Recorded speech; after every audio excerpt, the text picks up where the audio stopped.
Yes, de babanyana yok blon la yako. Klendo yu ponyada yok blon la yako. Ngberegbe yo degbo fare yo ta Nou ba na yo vo choka po mo da yo. Bale vivi ma u bolu. Baba monsieur o chuto e o manu semoa. Mabanya vivio o timia nulo. Bonsoir. Bonsoir monsieur. Le fils de la parole, bonsoir, comment allez-vous? Je pense que je vais bien, je peux être la forme là. Ça se voit. Comment a été la route? Il a plu, il paraît qu'après la pluie c'est le beau temps, mais chez nous au Togo, spécialement dans certains quartiers, dans certains quartiers, autant pour moi, après la pluie, soyez les bienvenus dans notre étang. Voilà, en tout cas, vous avez fait un bon chemin, je l'espère. On est arrivé quand même. Vous avez été bien accueillis. Très très bien d'ailleurs. Et puis le locaux, tout est tranquille. Bon. Les personnalités, de belles âmes qu'on rencontre, des visages qui rayonnent et tout. Non mais c'est tranquille, c'est cool. Alors, bien heureux de vous savoir content, de vous avoir très installé, confortablement bien installé ici à la radio ISDB. Alors, on le sait déjà que vous êtes un artiste. Dites-nous un peu plus qui vous êtes, qu'est-ce que vous faites dans la vie et quel est votre nom de profession. Ah d'accord, qui suis-je? Je pense qu'habituellement c'est les gens qui me disent ce que je suis au fait. Ouais. Moi-même je ne sais pas exactement, tu vois, parce que parfois je me surprends, quand quelqu'un me dit non mais tu nous surprends, c'est là que je me surprends. Non mais je suis surpris de ce que je vous ai surpris, tu vois. Du coup quand même je suis artiste slammer, je suis animateur événementiel, je suis dans la voix off également, je suis dans l'écriture, voilà. À l'état civil je suis Gilbert Kodjo Ato, j'aime beaucoup quand on m'appelle Kodjo. Sur scène je suis Enyavi, pour ne pas dire le fils de la parole. Enyavi, pour ne pas dire le fils de la parole, vous l'avez bien entendu, monsieur Zidane, c'est un acteur, compositeur, chanteur, et il est slammer et il fait du voix off. Un peu partout on le retrouve, ce qui est sous les projecteurs, on le voit. Alors il est toujours présent. Je vais vous poser cette question, comment avez-vous débuté en tout ceci, tout ce blablabla? Je pense que l'oratoire, je l'apprécie en général. Je suis passionné par l'oratoire en général et en particulier par la scène théâtrale, par la poésie, le slam et tout. Comment je l'ai découvert? Je pense simplement que c'est par la lecture en fait. Par la lecture. Ouais, parce que j'ai eu la chance d'avoir un mentor quand j'étais encore plus gosse, j'étais encore petit. Et donc, lui m'a appris à lire, à écrire. À l'époque, on écrivait juste des contes. On donne un exercice, on te donne une thématique. Par exemple, on te dit d'écrire sur la pauvreté. Et demain, on va voir le texte. Voilà, donc tu prends le temps, tu écris, tu viens. Et déjà, je salue le mentor, s'il est à l'écoute, monsieur Amévor Amétépé, qui m'a beaucoup appris sur la lecture. Et à l'époque, je me rappelle bien, la première scène que j'ai eu à faire, c'était lui qui me l'avait trouvé, je sais pas, j'étais en 5e ou 4e comme ça. C'était un os de perle d'un grand pasteur. Et là, je suis allé, au lieu de dire joyeux anniversaire, j'ai dit joyeux Noël. Hein. C'est en secret, donc ne le dites pas. Nous ne le dirons pas. Elle est belle, le début de votre histoire, depuis ses débuts jusque-là. Quels sont les handicaps que vous avez rencontrés sur vos chemins? Je dirais handicap.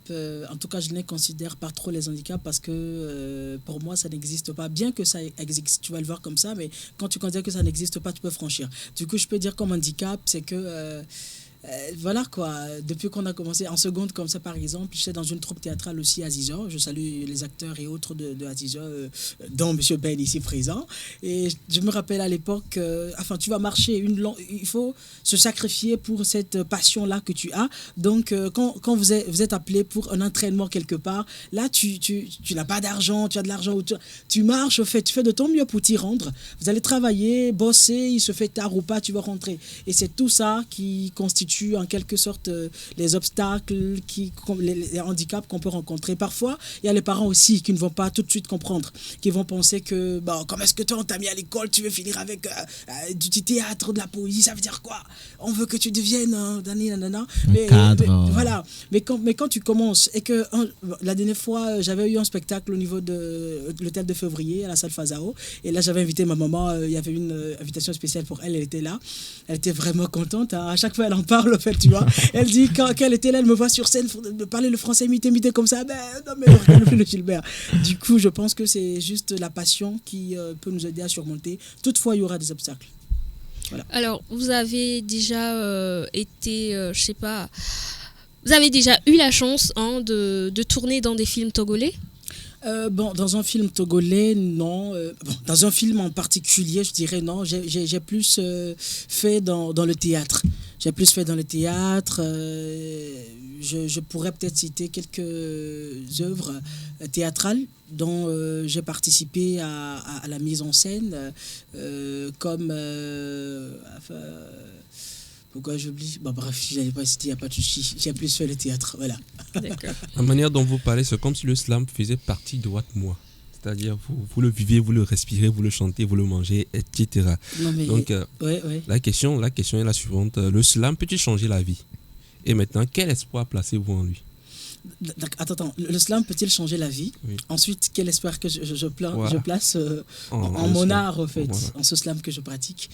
Le slam, ça peut changer la vie. Et ça sur plusieurs points. Ça peut changer la vie. Comment ça peut changer la vie du slammer, d'abord, du poète lui-même ou de l'écrivain, du compositeur lui-même? Parce que parfois, c'est ce qu'on ressent quand on écrit. Du coup, quand tu es en colère, tu déverses ta colère sur le papier. Quand tu ressens de la joie, tu déverses ça. Quand c'est de la tristesse, tu déverses ça. Et la plupart du temps, on ne déverse pas pour déverser, mais on déverse pour se donner de l'espoir. Voilà. Donc, quand tu prends ton stylo, le calepin et tout, que tu te mets à écrire, c'est avec... moi, personnellement, quand je commence à écrire à un moment donné, même si c'est sur une thématique triste, je suis en train d'écrire, ça me fait tellement plaisir parce que je ne sais pas d'où ça vient, mais l'inspiration, ça vient en fait. Voilà. Et au même moment, quand tu es sur scène et que tu partages une thématique qui tient le cœur de tout le monde, je pense que ça peut aider l'assistance également à se retrouver, à avoir de l'espoir. Et notre mission, en fait, c'est un peu ça, en fait. C'est de changer des vies à travers nos textes. Et voilà, il y a dans les commentaires un membre du groupe que vous venez de citer, en Azizo. Il y a un membre qui dit: ça me rappelle qu'à l'époque, ma mère a refusé que je joue un rôle que j'avais eu à la dernière minute. Ça a mis Monsieur Koumako, Ouais, je crois que c'est lui notre metteur en scène. Voilà, Ouais. et ça a mis Monsieur Koumako en rogne, mais on n'en pouvait rien. Ouais. Voilà. Effectivement. Et voilà, les parents, ils sont pas trop d'accord avec nous sur certains points. Et ils veulent le meilleur, ils veulent toujours le meilleur pour nous-mêmes. Mais le truc, c'est que quand tu es passionné par la chose et que tu t'y mets, le parent, il ne peut pas voir tout de suite la fin de la chose, ce que ça peut amener ou là où est-ce que ça peut amener. Du coup, lui, il peut dire non, ce que je veux que tu fasses pour moi, c'est ceci, par rapport à ces expériences. Mais là, à toi de lui montrer que ce que je suis en train de pratiquer comme art, comme talent, comme passion, ça peut amener quelque part et que ça me tient vraiment à cœur. Il ne s'agit pas de pratiquer une art parce qu'on la pratique, c'est pas de pratiquer une passion parce qu'on la pratique. Il s'agit d'être vraiment passionné, de se mettre à fond pour que quand les gens dorment, toi tu travailles. Quand les gens ont de la paresse de marcher à une distance, tu prends la route pour que quand il y a des obstacles, tu n'as pas d'argent, tu t'endettes et tout ce qui va avec, tu t'y mets à fond. Donc je pense que du courage seulement on peut dire. Vous considérez votre style tant qu'unique, c'est-à-dire votre slam, vous le considérez comme unique? Jusqu'à maintenant, depuis que moi j'ai commencé le slam et par rapport à mon parcours, ce que j'ai rencontré jusqu'à maintenant, j'ai compris une seule chose, c'est que chaque slammer, chaque poète a sa particularité. On est assez nombreux dans le game, il y a tellement de gens, mais quand chaque personne monte sur scène, si quelqu'un qui suit vraiment le slam, il saura que telle personne-là, c'est telle personne. Ou carrément, si c'est quelqu'un qui prend mon texte ou qui me copie, ma manière d'écrire ou de prester, quand il preste en même temps, les gens qui me connaissent, ils le lisent en même temps. Non, mais toi, c'est comme c'est le fils de la parole qui t'a coaché, ou bien... Donc, je peux dire que j'ai ma particularité. Alors, c'est quoi votre particularité? C'est quoi votre originalité? Ah d'accord, cette particularité, je dirais que je l'ai eue par rapport à un défi que m'avait lancé une camarade quand j'étais en première. Elle vient de Vaughan. Du coup, je lui avais demandé de m'apprendre leur langue. Je n'avais pas voulu. Et par après, quand je suis rentré, je m'étais un peu énervé. Je voulais écrire un texte dans la langue. Et c'est là que j'ai écrit un texte sur la femme africaine, uniquement en la langue de Vaughan, en Wati. C'est ça, non? Je pense que c'est Wati. En tout cas, je ne viens pas de là. Donc, ça fait que depuis là, dans chaque texte, je fais l'effort de glisser une partie EV, quel qu'en soit le milieu où je vais faire la prestation, de faire une partie EV là-dedans et l'inspiration vient parfois, quoi. Donc, Enfin, vous comme ça supposez, doit venir. vous dites que votre originalité, c'est ce test en éveil que vous essayez d'inculquer à chaque Ouais, à chaque portion, votre... ouais, et au moins une partie de mes textes, de le mettre dedans. C'est Ça ça fait- votre signature. Ouais, ça fait un peu ma particularité. Du coup, quand tu vois peut-être dans le côté slam au Togo, les slammers, c'est pas tout le monde qui fait l'éveil et tout ce qui va avec. Et quand tu m'écoutes sur scène, quand tu es slammer ou tu es un amoureux mordu des verbes, je pense que tu vas forcément voir que ça, c'est le fils de la parole. D'accord. Vous avez récemment représenté le Togo en tant qu'ambassadeur du Festival international Slam Soul. Alors, dites-moi ou dites-nous, qu'avez-vous appris de nouveau dans le fonctionnement ou l'organisation des slammers venus d'autres pays que vous aimeriez qu'on applique aux slammers togolais? Ok, d'accord. D'abord, par rapport à cette question, je dirais que quand je suis allé en France, mes spectacles et tout ce que j'ai eu à faire et tout, à chaque fois que je vais monter sur scène avec ma chanson, enfin, souvent je chante aussi des chansons de la langue locale, des chansons EV et tout autre. Et à chaque fois que je monte sur scène avec Mogon, c'est aussi ma particularité. C'est quelque chose que les Blancs ou du moins les habitants de cette localité n'ont pas vraiment connu, ne savent pas ce qu'on appelle le gong, c'est quel instrument. Il y en a, c'est la première fois qu'ils l'ont vu et tout. Tout ça m'a vraiment fait plaisir. Et qu'est-ce que j'ai appris qu'il va falloir que les slammers togolais adoptent? Je pense que nous faisons déjà tout. Nous faisons déjà tout, nous avons tout ce qu'il faut. Nous avons tout ce qu'il faut. Le petit problème que nous avons, c'est que la population ne sait pas trop ce qu'on appelle du slam. La population ne maîtrise pas trop. Du coup, là-bas, par exemple, sur un spectacle, les gens vont venir, au fait. Ils vont venir te suivre, te soutenir et tout. Par contre, ici, on ne sait même pas si tu fais quelque chose, On quoi. est plus dans le bruit, aïe-oh, les trucs de... Ouais, tu vois, donc, du coup, je ne dirais pas qu'il y a quelque chose de particulier en tant que tel. On pratique une même passion et c'est la même chose, en fait. Juste, voilà quoi, les Togolais, ils travaillent. Parlons des Togolais. Ouais. Il y a dans les commentaires David Otto qui vous demande quel est le lien de Gilbert avec Caporal Wisdom, le menteur ambulant, 82e député, tous ces slammers que nous connaissons, Jeff Zebio, patati patata. Quelles sont ces personnes-là, quand je dis patati patata, ces personnes-là qu'on ne connaisse pas encore. Ouais. Voilà. Quelle est cette relation que vous entretenez avec ces personnes-là? D'abord, je dirais que c'est des gens qui nous ont inspirés.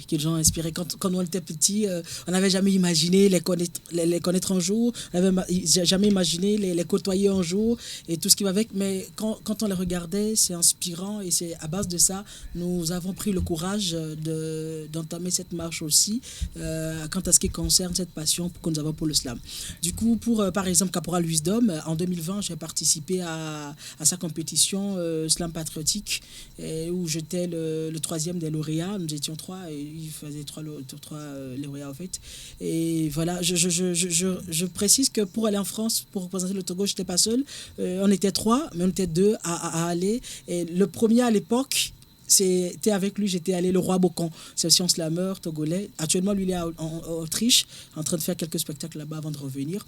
Et avec Jeff Zebio, menteur ambulant et tout, c'est des aînés qui, tous les jours, nous font des ateliers, tous les jours, nous montrent mieux le chemin, nous corrigent, nous aident à mieux pratiquer ce qu'on appelle le slam, en fait. Donc, en finish, tu veux dire que tu as de bonnes relations avec ces personnes et qu'ils... Ouais, de très bonnes relations d'ailleurs. Et par exemple, nous, on peut se considérer comme étant un amateur du slam. Maintenant, toi, en tant que professionnel du métier, quelles sont les étapes pour écrire un slam? Les étapes pour écrire en slam. Je ne vais pas directement tomber sur l'étape d'écrire. Je vais plutôt parler parce que quand on va rentrer dans l'écrit, il va falloir maintenant mentionner des styles, les rimes, tout ce qui va avec. Moi, je pense que, par exemple, quand j'étais allé en France, j'ai croisé une petite fille. Quand tu demandes, tu as quel âge? Elle va te dire, j'ai 7 ans, 3 quarts. C'est une petite fille de 7 ans, mais qui est tellement éveillée.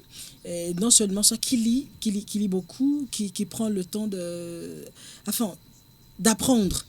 d'apprendre en fait. Du coup, moi, je ne dirais pas qu'il y a telle étape avant telle étape. Forcément, il faut débuter, apprendre petit à petit pour grandir. Mais je ne peux pas dire, si tu veux commencer le slam, il faut aller prendre tel thé. Mais tout ce que je peux te dire, il faut lire, Te cultiver.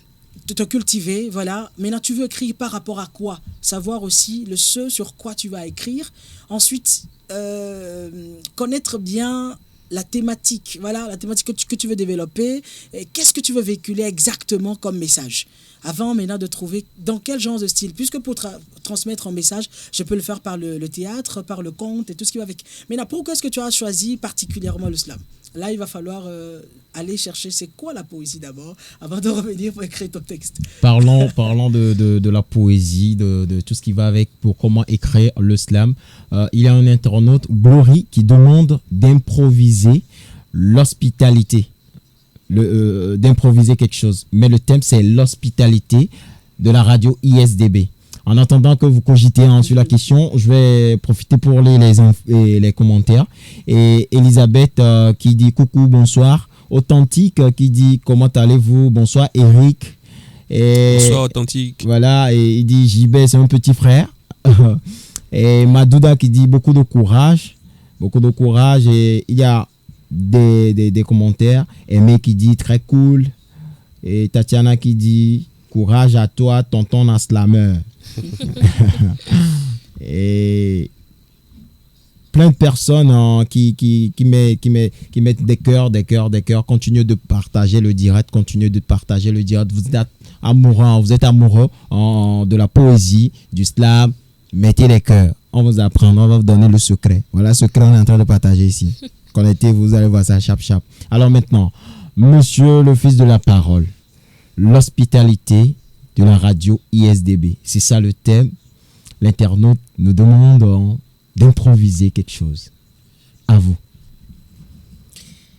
Alors, d'accord. Permettez que je prenne un appel, s'il vous plaît. C'est important. Merci. Allô, poésie. Je suis au rendez-vous. Tu viens à quelle heure?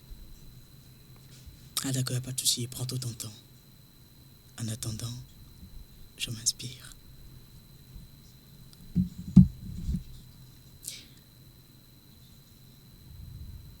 Nous sommes dans un monde où l'hospitalité n'a plus sa place. Nous sommes dans un monde où la haine a créé sa place. Depuis fort longtemps, l'histoire de l'humanité se raconte comme un conte et on se rend compte qu'au-dessus du compte, il n'y a plus de compte que de vie de décompte. Avide de la vraie vie parce que ne vit plus me survit. Mesdames, messieurs, venez juste dans les locaux de ISDB et vous allez rencontrer des visages rayonnants, souriants, des visages tatoués d'amour, de sourire, d'espoir. Pour vous dire, comme Caporal Wisdom, que demain, il fera beau. Voilà, demain il fera bon, hein. Improvisation. Le thème, c'était merci. l'hospitalité sur la radio ISDB. Deux doigts. Chapeau à vous, monsieur, hein. Monsieur le fils de la parole. Parlons des beaux visages de la radio ISDB. La dernière fois, c'était la fête des mères. Et aujourd'hui, nous avons de belles dames parmi nous.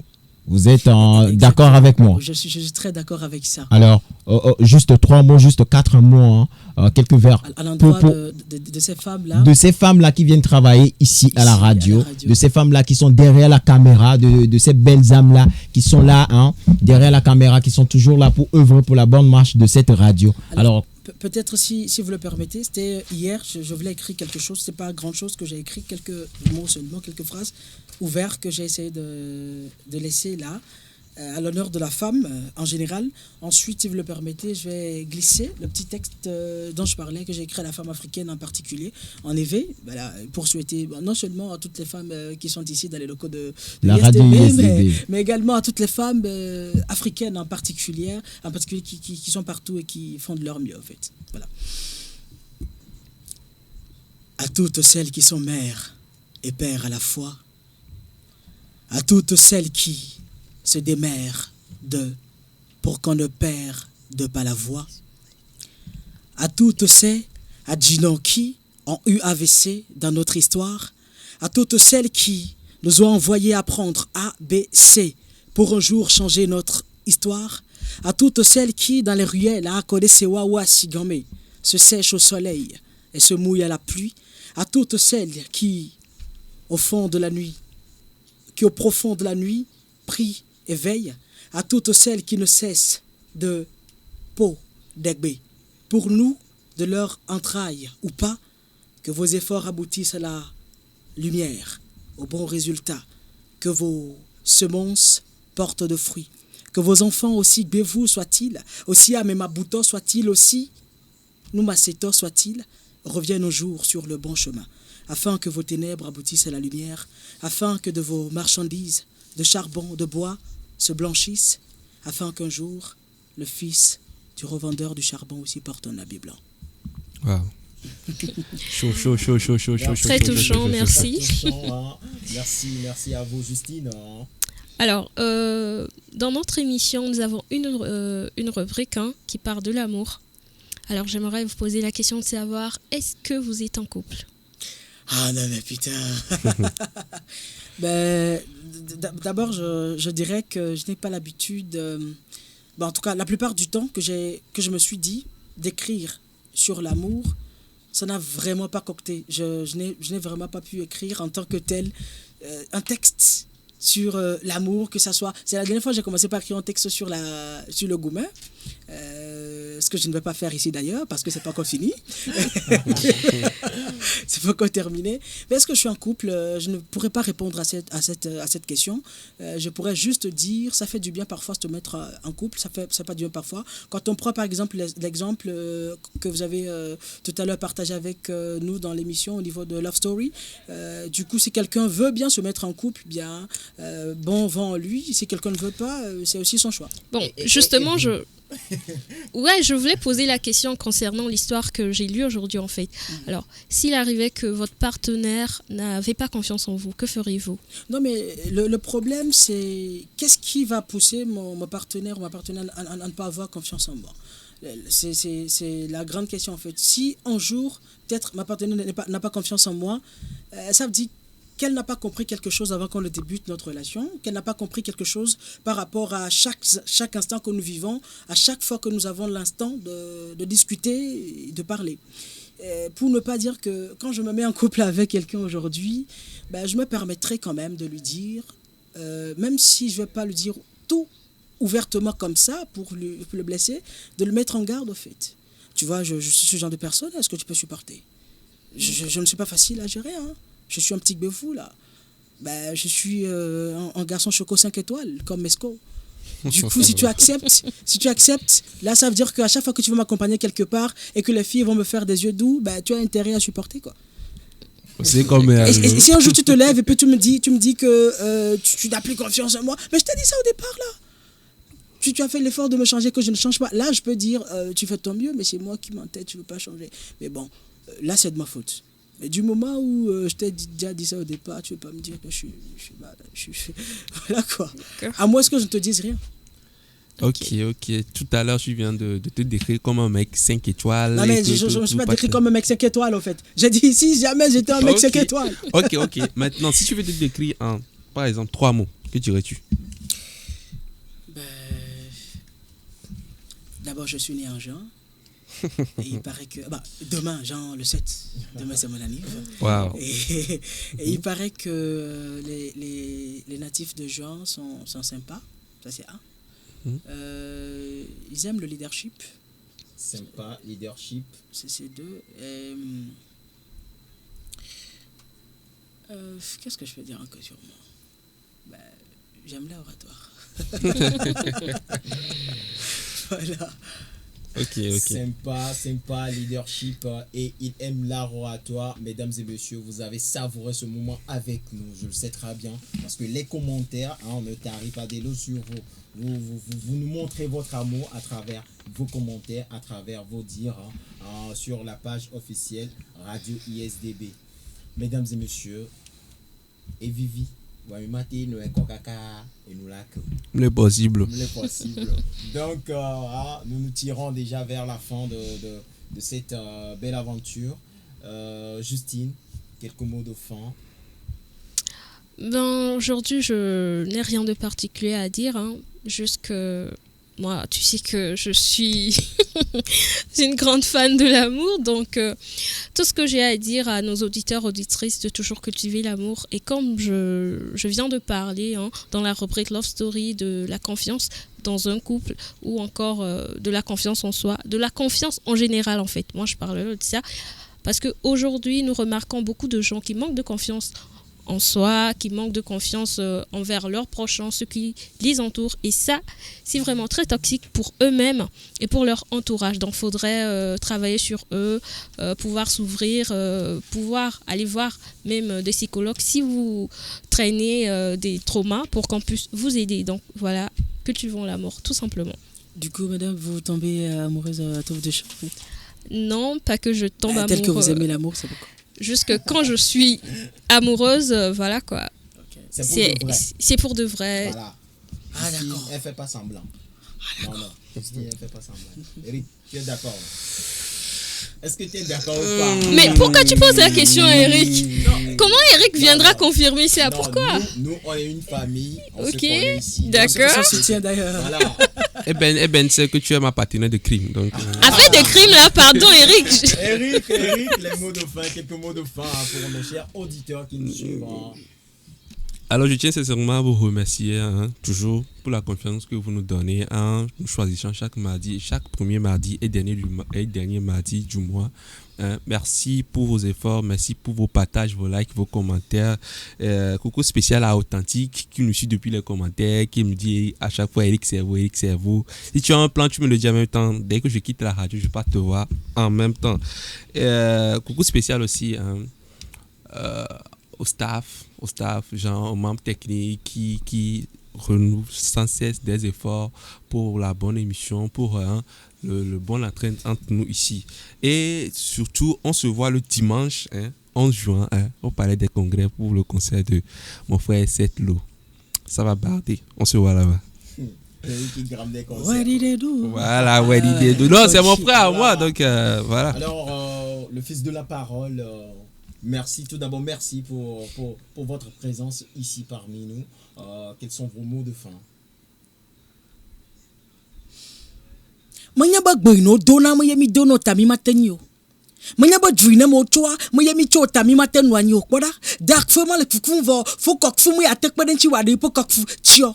Da jok ple ko jo mo po na nu ple ba jo. Te tek ple kwete o te ble jibo yo mo po nu ple vimo la ba ya cho kante.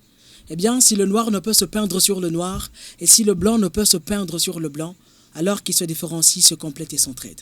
Merci à la radio pour l'invitation, merci aux internautes, c'est un plaisir et un honneur. Merci à vous, mesdames et messieurs, tout est bien et fini bien. Nous voilà arrivés à la fin de l'aventure d'aujourd'hui. 45 minutes de gaieté, d'information et de divertissement. Alors, mille merci à vous pour votre présence autour de nous. Alors, pour votre présence autour de nous. Si vous avez aimé l'émission d'aujourd'hui, c'est grâce aux belles âmes qui sont derrière la vitrine, la partie technique a été assurée par Monsieur Diato, François, la mise en ligne par Monsieur David Autor, le cadrage des caméras par Delphine Guéobenon. Le rendez-vous est encore pris sur le mardi, le dernier mardi de ce mois de juin. Et nous vous réservons encore d'autres surprises encore plus fun, plus divertissants et plus informatrices. Alors, on se dit à la prochaine. C'était Clin d'œil, le regard partout. Votre fidèle ami Ben le Clown, le faiseur de joie. Au revoir et à la prochaine. C'était votre émission Clin d'œil. Jusqu'au sommet.